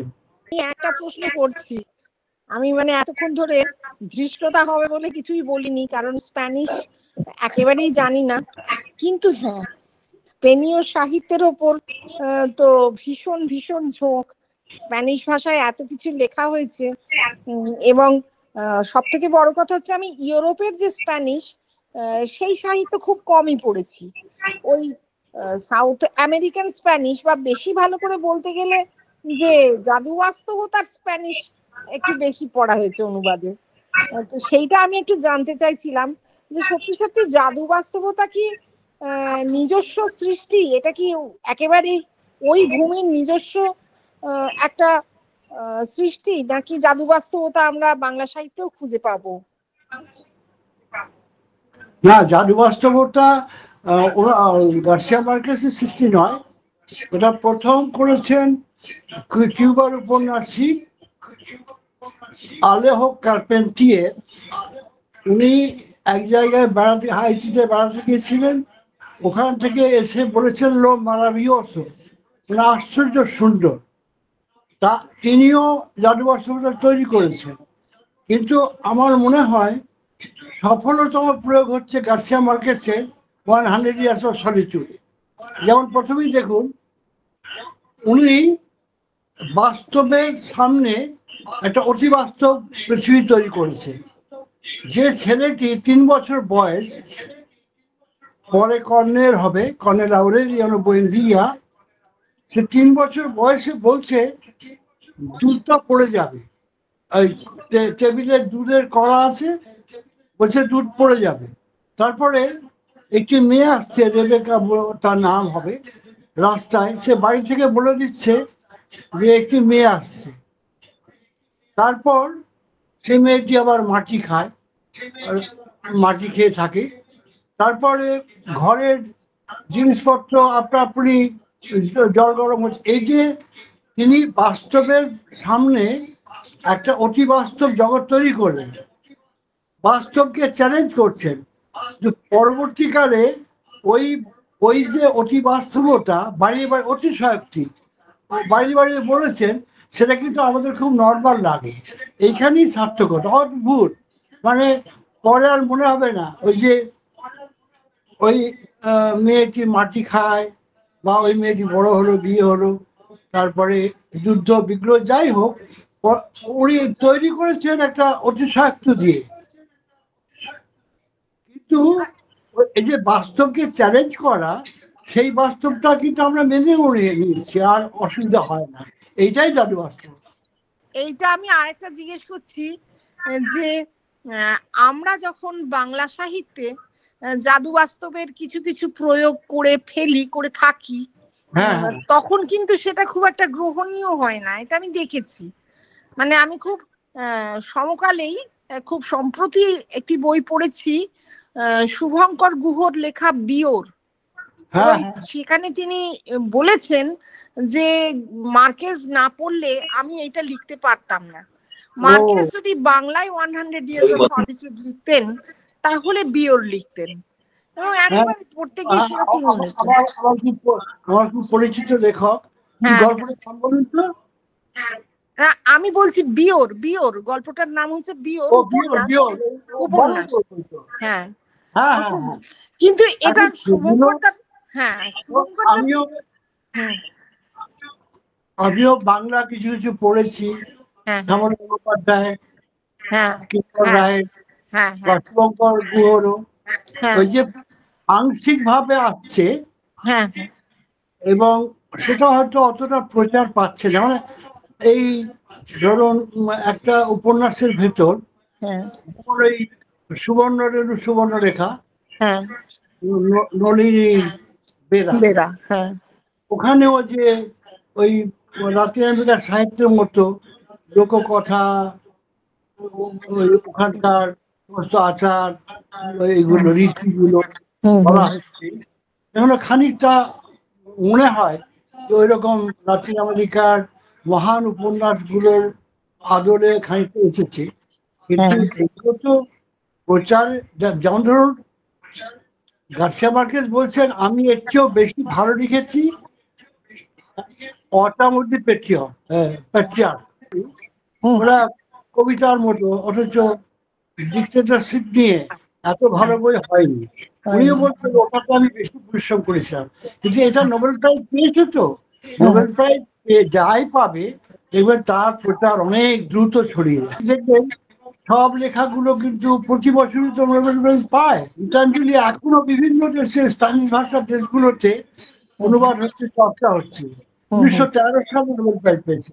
আর গার্সিয়া মার্কেসের এই 100 ইয়ার্স অফ সলিটিউডটা অনেক বেশি প্রচারিত। কিন্তু অনেক নভেল আমাদের নৈপালও পেয়েছেন, আরো অনেকে পেয়েছেন, আমাদের সেগুলো খুব একটা প্রচার পায়নি, আসেনি। এইরকম একটা যুগান্তকারী লেখা। না, আমি বলছিলাম যে আমরা যারা খুব কমই লেখালেখি করি, অবশ্য আমরা এখানে যারা আছি, আপনার কথা শুনছি, মানে আপনি আমাদের কাছে একটা আইকন, একেবারে আইকন। তা না, আমি অনুবাদটা করি, আমি সিনসিয়ার হবার চেষ্টা করেছি, আইকন নয়। না আমি আমার ধারণা মতো বললাম, আমি অভিজ্ঞতায় যে এখানেও কিন্তু অনেকেই এখন এই বাস্তবতা ভাঙার চেষ্টা করে। না, কিন্তু আমরা যখন জাদু বাস্তবতা এতটুকু আনতে চেষ্টা করি, হয়তো আমাদের নিজেদের একটা গোষ্ঠীর মধ্যে জিনিসটাকে খুব সফল মনে হয়, কিন্তু যেই সেটা বড় জায়গায় গিয়ে পড়ে তখনই ওটাকে তারা নস্যাৎ করে দেয় যে না, এটা আবার কি হয়েছে, এটা যেন জোর করে মেলানো গল্প। এবং এটা বেশি হয় যারা খুব রিয়েলিস্ট, যারা ভীষণ বস্তুবাদী, তারা এই জিনিসটাকে মানতে চান না। সাহিত্যের বাজারটাকে কিছু পত্র পত্রিকা তারা নিয়ন্ত্রিত করে, সেটা দেখলে হবে না। গার্সিয়া মার্কেসের যে গল্পগুলো আমি বললাম সেগুলো কিন্তু খুব প্রচারিত হয়নি এখানে, কিন্তু এই উপন্যাসটা ভীষণ হিট করেছে, কারণ এটা বাংলাদেশে হয়েছে, এখানে হয়েছে। এটা কিন্তু ঠিক হয় না, মানে একদম যতটা ভালো ততটাই প্রচারিত হবে তা হয় না। যেমন একজন, আমি বলছি গার্সিয়া মার্কেসের পরবর্তীকালে কিছু গল্প খুব একটা ভালো না, কিন্তু ওই সময়ের গল্পগুলো খুবই ভালো, কিন্তু ততখানি প্রচার হয়নি এখানে, ততটা অনুবাদে অন্তত আলোচনা হয়। অনুবাদ তো দ্বিতীয় শ্রেণী, অনুবাদ নিয়ে তো আলোচনা খুব কমই হয়। তো বাংলা অনুবাদ না হলে তো আমরা পড়তেও পারতাম না, না আমাদের পক্ষে সম্ভব হতো না।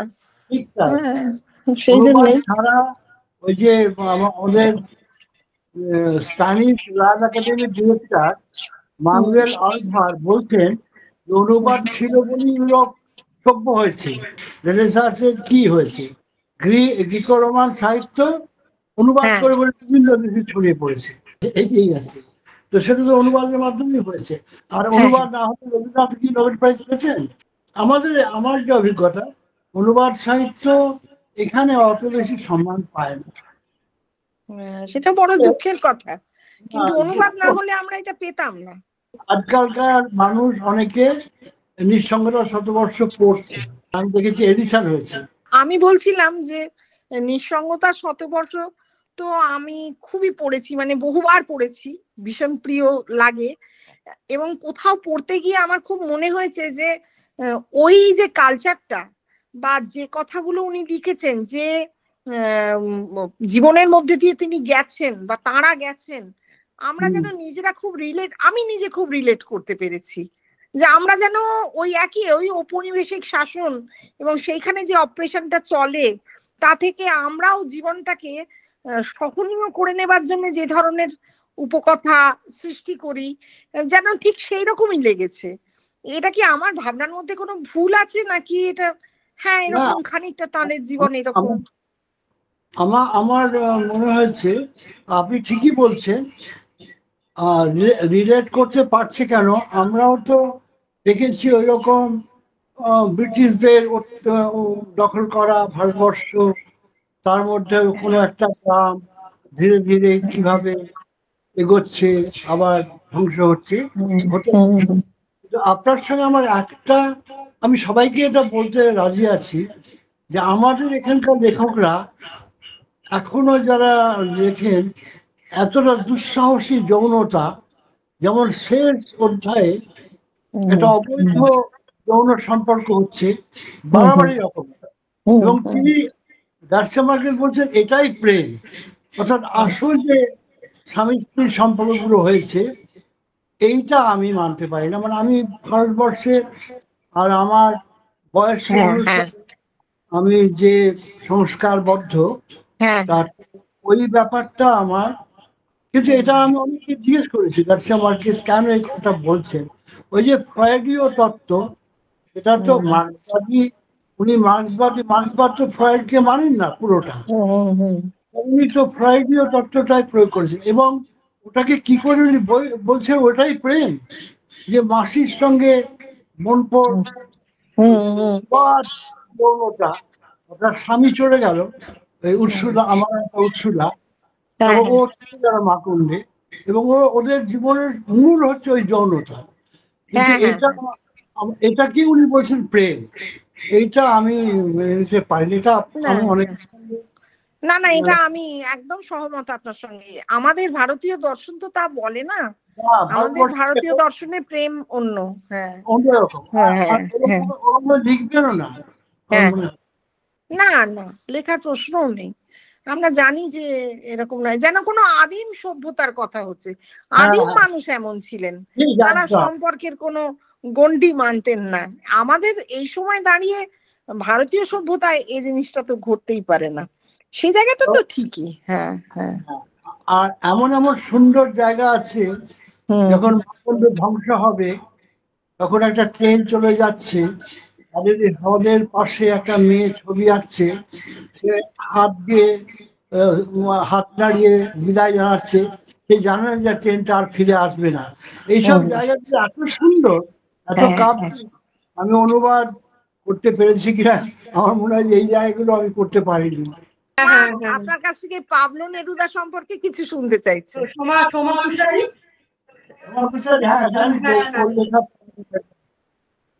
সোমা কুশারি, পাবলো নেরুদার কতগুলো স্টেজ আছে। পাবলো নেরুদার কবিতা লেখার যে এটা যুগটা, পর্বগুলো কতগুলো ভাগ আছে।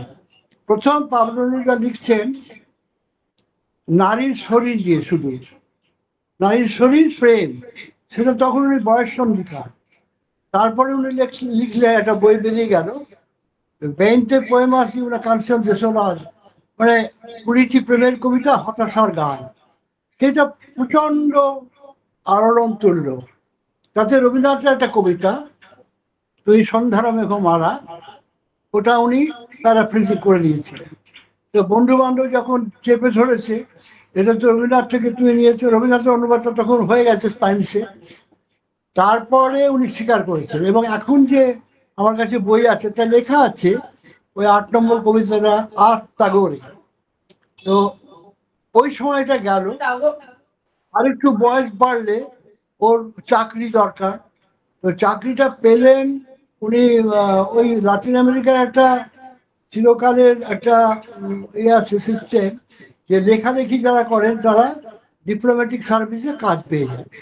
উনি কাজটা পেলেন, রেগুনে পোস্টিং হলো ভাইস কনসাল। তো রেগুনে গিয়ে তো উনি ইংরেজি জানেন না, ইংরেজি সামনে লিখেছে, ইংরেজি জানেন না বলে ইনকমিউনিকেট, মানে কমিউনিকেশন হচ্ছে না। নারীর প্রতি তার আকর্ষণ তীব্র ছিল, সেটা হচ্ছে, কিন্তু কথা বলতে পারছেন না, একাকিত্ব।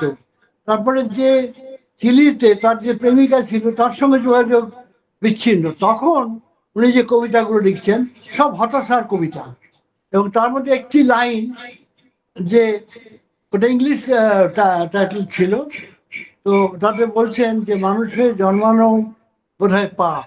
আমাদের অধ্যাপক জেএনইউ ডক্টর সুশীল চন্দ্র বলেছেন এমন লাইন তখন লাতিন আমেরিকান কবিতায় লেখা হয়নি, উনি লিখেছেন।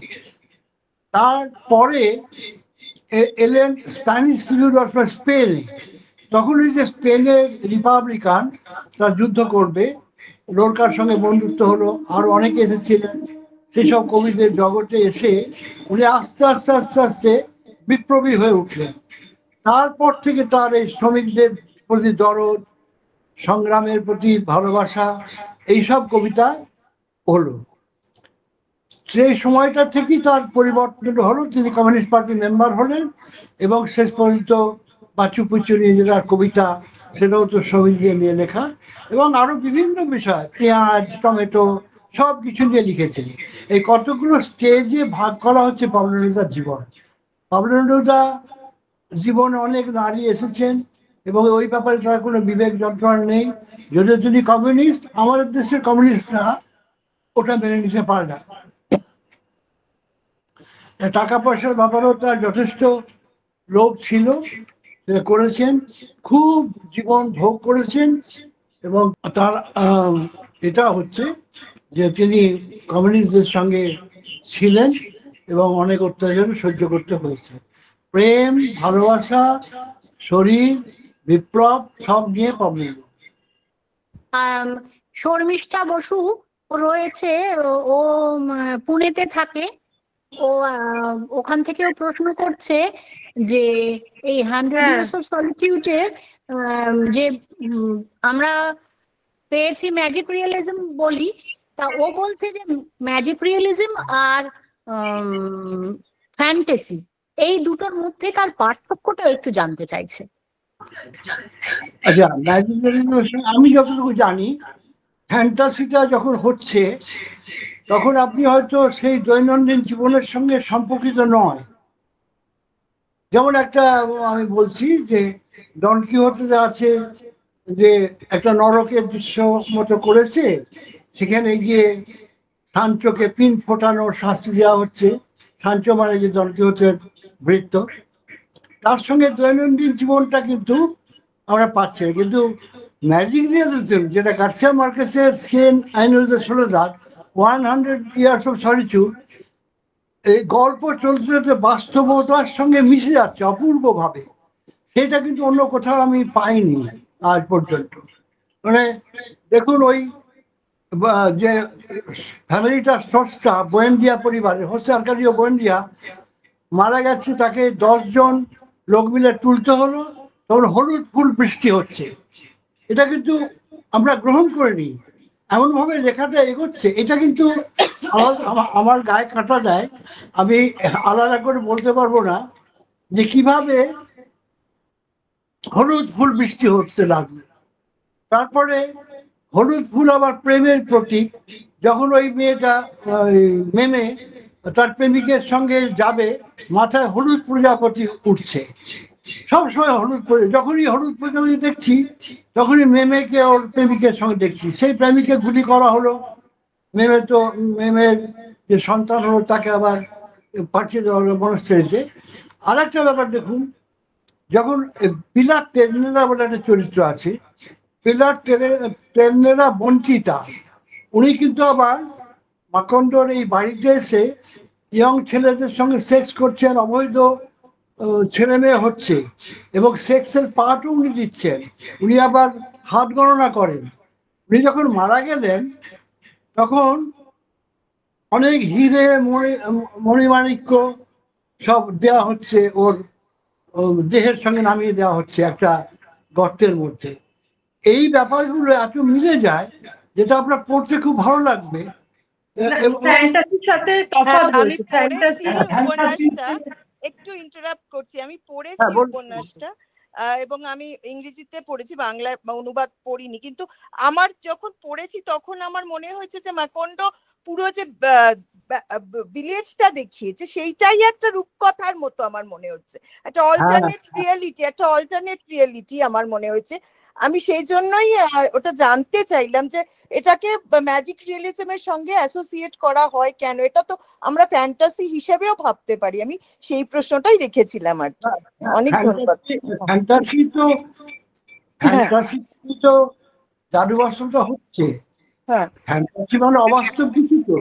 হ্যাঁ, তো জাদু বাস্তবটা এখানে যে জীবনের প্রতিদিনের ঘটনার সঙ্গে মিলিয়ে দেওয়া হচ্ছে, এটা কিন্তু অন্য জায়গায় পাওয়া যায় না। যেমন আমি বললাম যে ডন কিহোতের ফ্যান্টাসি, কিন্তু সেটা আলাদা। এখানে এত সুন্দরভাবে মিশে যে আপনি গ্রহণ করে নেবেন, অ্যাকসেপ্ট করবেন যে এটা তো অসুবিধা হচ্ছে না আমার। যখন পিলার তেরনেরা মৃত্যুর পর ঘিরে পড়ছে ওর মৃতদেহের এতে, যখন নামিয়ে দেওয়া হচ্ছে মাটির নিচে, এগুলো গ্রহণ করতে অসুবিধা হয় না। আমার যেটা মনে হচ্ছে, একদম ব্যক্তিগত ধারণা পড়ে উনি এত সুন্দরভাবে মেলাতে পেরেছেন যেটা অন্য লেখকরা পারেনি, এবং নামও হয়েছে। আপনি দেখুন প্রত্যেকটা জায়গায় উনি বাড়ি বাড়ি সব বলছেন, সেগুলো গ্রহণ করছে। রূপকথা, আপনাদের মধ্যে রূপকথা হলেও খুব আধুনিক রূপকথা, মানে আধুনিক মানুষদের নিয়ে, তাই না? হ্যাঁ, হ্যাঁ, সেখানে তো বিজ্ঞান চর্চা সবকিছুই দেখানো হয়েছে। হ্যাঁ, বিশ্বাস, অনেক কিছু পেতে চায়, লড়াই করতে চায়, তা সবই মানবিক, ভীষণ আধুনিক মানুষের কথা। কিন্তু ওই একটি ব্যাপারে মানে আপনার সঙ্গে সামনাসামনি কথা বললে আমি বই পড়ে পড়ে দেখতাম কিভাবে উনি জীবনের সঙ্গে মিলিয়ে দিচ্ছেন। আমাদের বাড়িতে কলে আপনা আপনি জল পড়ছে, এটা আমরা ভূত প্রেত ভাববো, কিন্তু গল্পের সঙ্গে মিলে যাচ্ছে। আমি গল্পটাকে তখন আমি গল্প থেকে আলাদা করে শেখে বার করে ওটা পড়ছি না, হ্যাঁ এখানেই ওর পার্থক্য। এই আকাশে উড়ে যাওয়া, যে শূন্য হ্যাঁ হ্যাঁ, মেঘ হয়ে, হ্যাঁ এই ধারণাটা, হ্যাঁ মানে কি বলবেন, এরকম একটা মেয়ে থাকে, স্বাধীন চেতা অনেক মেয়ে থাকে, কিন্তু সে একদিন ঝড়ের সঙ্গে উড়ে যাচ্ছে। ওটা গার্সিয়া মার্কেসকে জিজ্ঞেস করা হয়েছিল যে হ্যাঁ আপনি কি এটা, আপনি এই যে এইসব করেছেন, এগুলো কি আপনার অভিজ্ঞতা? বলে হ্যাঁ, সমস্ত বাস্তব আমি জানি। আমার একটা ঝড় এসেছিল, আমার পাশের বাড়িতে একজন লোক উপরে উড়ে যাচ্ছিল। তো উনি তো মানে সমস্তটাই বলেছেন বাস্তব, আমার চোখে দেখা। অথচ আমাদের মনে হচ্ছে মাঝে মাঝে যে আরে উপন্যাসে গল্পে হয়, কবিতাতে তো হয়েছেই, হুম, এটাই আমরা মেনে নিচ্ছি। এই মেনে নেওয়াটাই গার্সিয়া মার্কেসের সার্থকতা। গার্সিয়া মার্কেস মানিয়ে নিতে পেরেছেন, আমাদের বিশ্বাস করতে পেরেছেন যে প্রেমিকের মাথায় হলুদ প্রজাপতি ওড়ে, হ্যাঁ আর বাড়ির কর্তা মারা গেলে হলুদ ফুল বৃষ্টি হয়, এইসব ব্যাপারগুলো খুব মিলে যায়। আর কল্পনা করতে ভালো লাগে। সেটাই বুঝতে পেরেছি আমি। হ্যাঁ, অনেক ধন্যবাদ। অনেক ধন্যবাদ। আপনার আরেকটা দেখবেন, আমাদের একটু কল্পনা করতে ভালো লাগে, সেটাও গার্সিয়া মার্কেস এখানে লিখেছে। শ্যামলীর মধ্যে একটা প্রশ্ন ছিল, মেসমশাই আমি প্রথম থেকে শুনছি, একটা বিষয় খুব মনে হচ্ছে আমরা ভাষান্তর আর অনুবাদের মধ্যে অনেকেই গুলিয়ে ফেলি, এটা আপনি কিভাবে ব্যাখ্যা করবেন? হ্যাঁ, অনুবাদ নিয়ে তো বললাম, অনুবাদ নিয়ে অনেক, অনুবাদের অনেক অর্থ আছে। অনুবাদটা কি? একটা উপন্যাস আছে লা ভিদা ব্রেভে, ছোট জীবন, তাতে বলছে হচ্ছে যে নারী চরিত্র, প্রধান চরিত্র, তার ক্যান্সারে অসুস্থ, বলছে মুন্ড লোক, মানে পাগল পৃথিবী, পাগল পৃথিবী দুবার বলছে। তখন তার সঙ্গী বলছে, কথাটা এমন ভাবে বলছেন যেন দাদু খেয়েছে, মানে অনুবাদ করে দিচ্ছেন। তারপরে একটা কথা দুবার বলাই কি অনুবাদ? আবার অনুবাদের 6 রকম ইয়ে আছে, ডেফিনিশন, সংজ্ঞা, সেগুলো তো আমরা ভুলে ফেলবো। ভাষান্তরটা কাছাকাছি, মানে ভাষা, একটা ভাষা থেকে একটা ভাষা আমি রূপ দিচ্ছি। কিন্তু অনুবাদটা কি? অনুকরণ নয়, অনুসরণ নয়, অনুবাদের আরো যেগুলো অর্থ হতে পারে তা নয়, তর্জমা হতে পারে, কিন্তু ভাষান্তরটা মনে হয় গ্রহণীয়, ভাষান্তরটাই হয়। তফাৎ, আচ্ছা শ্যামলী যেটা বলছে, হ্যাঁ,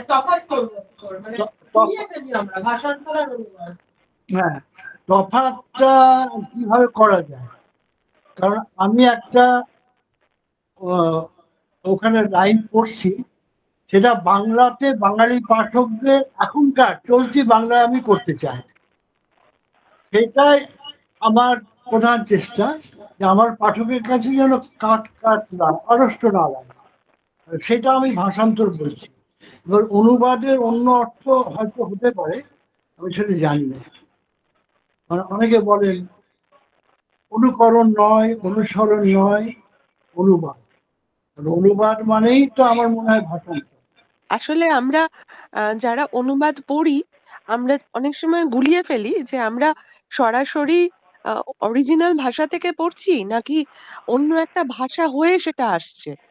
কাজেই সেক্ষেত্রে আমার মনে হয় যারা অনুবাদক তাদের কাছেও এটা খুব একটা বড় চ্যালেঞ্জ যে তারা কোন ভাষা থেকে কোন ভাষায় নিয়ে আসছেন। না, হ্যাঁ, আপনি যেহেতু এটা তো একদম সরাসরি স্প্যানিশ থেকে সরাসরি বাংলায় আমাদের উপহার দিয়েছেন এক একটা অসাধারণ সমস্ত উপন্যাস এবং গল্প, সেই জন্য দেখো, আরো বেশি করে এই প্রশ্নটা এলো আর কি। হ্যাঁ ঠিকই, আমি জানি অনেকে ইংরেজিতে করতেন, তখন উপায় ছিল না, তখন স্প্যানিশ ভাষা আমাদের কলকাতায় চর্চাও তখন ছিল না। কিন্তু তুমি দেখবে ডন কিহতের প্রথম ভাগ, অনেকগুলো ব্যঙ্গ কবিতা আছে, ইংরেজি দুটো ভার্সন আমার কাছে আছে, আমি ইংরেজি পড়েছি, ইংরেজিতে কিন্তু ওগুলো নেই, একটাতে আছে কয়েকটা। আর একটা ব্যাপার, যে প্রবাদ প্রবচনের একটা বিশেষ ভূমিকা আছে ডন কিহোতে, প্রচুর প্রবচন আছে, প্রবাদ বাক্য, সেগুলো কিন্তু ইংরেজি যারা করেছেন ইংরেজদের মতো করেছেন। এবার আমি তো বাঙালি পাঠকের জন্য করছি, এমন প্রবাদ প্রচুর আছে গ্রামে যেগুলো আমার মিলে যাচ্ছে। সেই ক্ষেত্রে আমার অরিজিনালটা হচ্ছে এই স্প্যানিশ রয়্যাল একাডেমির প্রকাশনা থেকে যেটা বেরিয়েছে, অনেকগুলো বেরিয়েছে, একটা আমি আনিয়েছি। তো আমি ওখান থেকে দেখলাম যে ব্যঙ্গ কবিতা, প্রবাদ প্রবচন এবং সংলাপের বিরাট, তুমি তো উপন্যাস লেখো, তুমি জানো যে সংলাপের বিরাট ভূমিকা আছে। সেটা কিন্তু ইংরেজিতে পড়লে আমি দেখছি ওটা ইংরেজদের মতো করা হচ্ছে, কিন্তু আমি যদি বাঙালিদের মতো করতে চাই, বাঙালি পাঠক যেটা সহজে গ্রহণ করতে পারবেন। আর একটা আছে যে ডন কিহোতের যে বৃত্ত সাঞ্চো প্রায় ভুল বাংলা বলে, সেগুলোকে কারেক্ট করে দিচ্ছেন ডন কিহোতে। এবং ডন কিহোতে তো পণ্ডিত ব্যক্তি, একদিকে পাগল আর একদিকে পণ্ডিত, যেমন অনেকগুলো কথা ওরা ভুল বলে, যেমন ও সিদ্ধান্তগুলি সিদ্ধহস্ত, এগুলো তো আমি বাংলায় করেছি, এরকম স্প্যানিশে ওরকম আছে। তো এইগুলো সংশোধন করে, সেগুলো আমার খুব ভালো লাগে যে একজন বাংলা গ্রামের একজন নিরক্ষর মানুষ, সে ভাষা বলছে দুমদাম করে উল্টো পাল্টা বলে দেয়, সেগুলোকে একজন শিক্ষিত লোক ঠিক করে দিচ্ছেন। এগুলো অরিজিনালটা না পড়লে আমি বুঝতে পারতাম না। কারণ সত্যিকে আর একটা তোমাকে বলি, যারা অনেকে বলেন, আমি কিন্তু ইংরেজিতে ভালো ছিলাম, আমি ইংরেজিতে আমার ভালো লাগে, কিন্তু বিরাট দক্ষতা না থাকলে, ইংরেজি ভাষায় ভীষণ ভালো না জানলে ওই এটা বুঝতে পারবে না, কনভারসেশন বা মজাগুলো কোথায় আছে, এটাও একটা ব্যাপার। বাংলাটা অবশ্যই করতে হবে, ভালো লেখা, ভালো উপন্যাস, কবিতা, গল্প করতে হবে, তবে কিছুটা তো মার যায়, এটা তো ঠিকই। অনুবাদে সবটা তুমি কখনোই পাবে না। আপনাকে আবার প্রণাম প্রণাম নেবেন। জানাই। আপনি সুস্থ থাকুন, ভালো থাকুন। হ্যাঁ, আবার সুস্থ আমাদের থাকুন। আবার আমাদের এইরকম একটা আসর হবে, তখন আবার নিশ্চয়ই আপনাকে পাবো, এই আশা রাখি। হ্যাঁ, অবশ্যই।